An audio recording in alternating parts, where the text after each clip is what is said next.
বিধর্মী আমি শুধু বলবো না, এই যে তথাকথিত সেকুলারিজম, যারা নির্দিষ্ট অন্য ধর্ম পালন করেন তাদেরকে তো চেনা যায়, বোঝা যায়, কিন্তু এখানে তো সমস্যা তৈরি করে নামটা হিন্দু, নামটা ব্যানার্জি। এটা কোনো মুসলিম বলেনি, এটা এমন একজন লোক বলেছে যার পদবি ব্যানার্জি।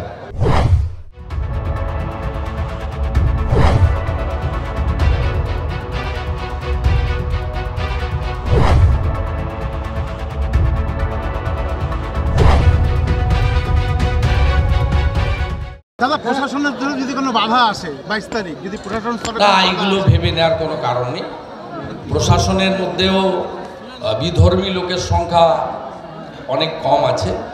বিধর্মী আমি শুধু বলবো না, এই যে তথাকথিত সেকুলারিজম, যারা নির্দিষ্ট অন্য ধর্ম পালন করেন তাদেরকে তো চেনা যায়, বোঝা যায়, কিন্তু এখানে তো সমস্যা তৈরি করে নামটা হিন্দু, নামটা ব্যানার্জি, কিন্তু কাজটা হচ্ছে ধর্মনিরপেক্ষতার মানে হিন্দুদেরকে দাবাই করা।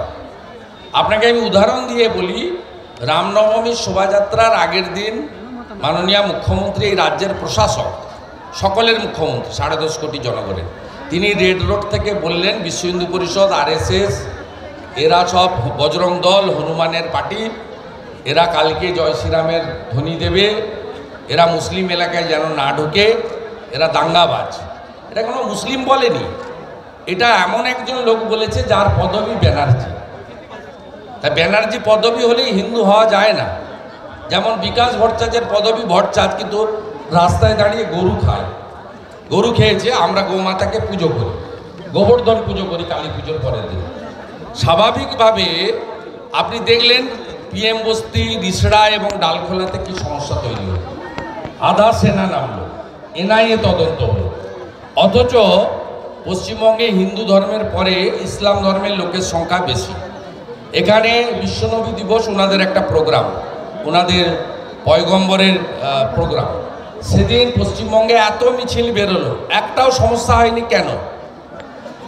আমরা সমস্যা করতে চাই না, ওদের মধ্যে হয়তো অনেকে চান না, কিন্তু প্রশাসক নিজে তার ভোট ব্যাংকের জন্য যদি এই রাজনীতি করেন। রাষ্ট্রীয় স্বয়ংসেবক সংঘের সম্পর্কে জানেন মুখ্যমন্ত্রী?